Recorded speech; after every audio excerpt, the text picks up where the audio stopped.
An update to the long-running cloud computing security program known as FedRAMP has entered a new phase. Comments closed Friday, and now the authorities at the General Services Administration and mainly the Office of Management and Budget are percolating. For what the industry is hoping for, we turn to the Executive Vice President for Policy at the Professional Services Council, Stephanie Kostro. And Stephanie, before we get to FedRAMP, I just want to get what is the contractor community thinking about the seemingly headlong rush toward either another CR or, coming from the mouths of members of Congress themselves, a shutdown. Well, thanks again for having me, Tom, and it's a pleasure to be here for your the last show that I'll be on for 2023. You know, you raise a very, very interesting point about the chatter that we're hearing both on the Hill and in the executive branch. And of course, we are always chattering here in the private sector, wondering what the government's going to be doing. I will note that back in December, early December, Speaker Johnson sent out what we call a Dear Colleague letter to every member of Congress saying that he is not supportive of what he calls, quote, any further short-term extensions, end quote. And that leaves open the possibility of full year appropriations or a long-term CR. It doesn't close the door on a full year continuing resolution. And if you were a betting person, the smart money would be on having exactly that, a long-term continuing resolution. A couple of other points I'd like to remind folks, particularly in the contracting world, is that there are two separate deadlines for the current CRs. One is for MILCON, Veterans Affairs, Agriculture, Energy, Water, and what we call THUD, which is Transportation, Housing, and Urban Development. That deadline is January 19th. 2 weeks later, the rest of the government, the CR for them expires. And so we've got this interesting dynamic that we could be under a partial shutdown come January 19th if we don't have another CR in any form, short or long term. This dynamic is something that we're watching very, very closely, and we are scrubbing to make sure we know what programs are included in that earlier deadline. I think in some sense, people would almost prefer a short shutdown followed by appropriations than a full year continuing resolution? I think it's fair to say that some people would welcome that. The other piece that overlays all of this is the Fiscal Responsibility Act that passed last June, rather. That has a couple of interesting pieces to it that we are still working through. One is if we don't have full year appropriations by December 31st, which we won't, there is an automatic cut to spending.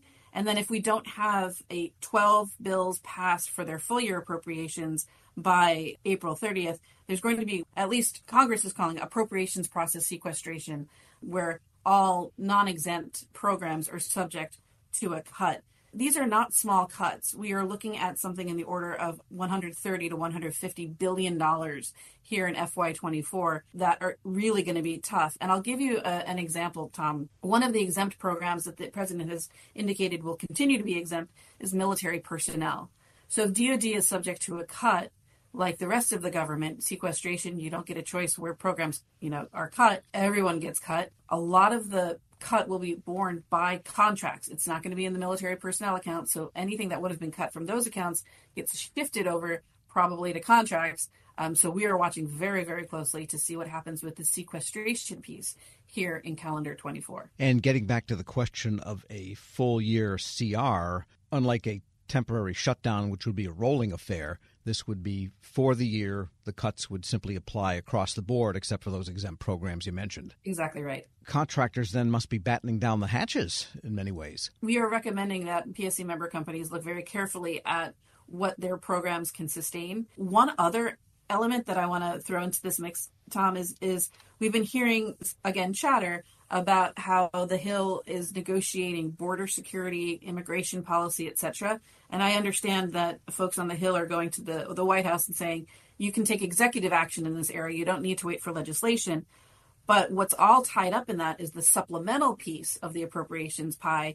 And that is to say, the White House back in October asked for $61 billion for Ukraine, $13 billion for border security, etc. All of that will be non-exempt, right? So anything cut, even if they happen to pass appropriations for these areas like Ukraine, like border security, those are subject to cuts as well. And so that's something that we got to keep in mind. We're speaking with Stephanie Kostro, Executive Vice President for Policy at the Professional Services Council.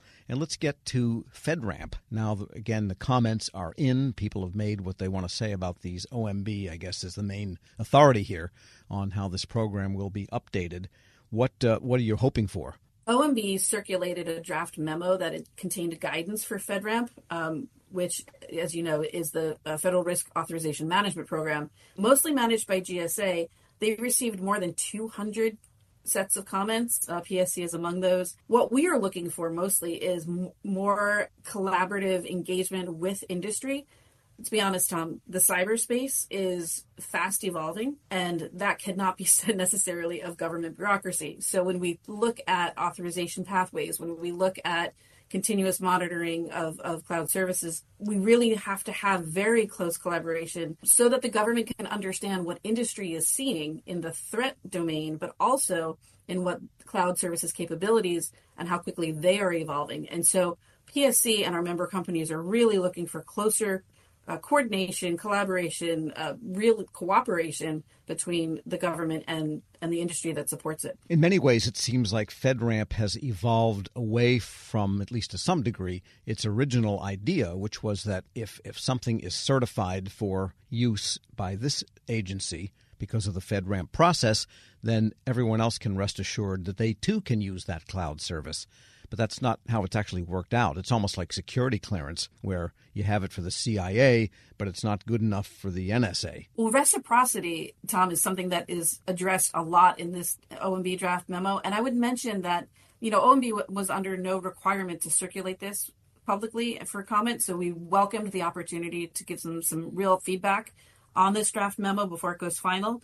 Reciprocity, when you talk about what FedRAMP authorizes, and then there are individual agency authorizers. And so the question then becomes, if one entity authorizes it, is that authorization still good for other entities?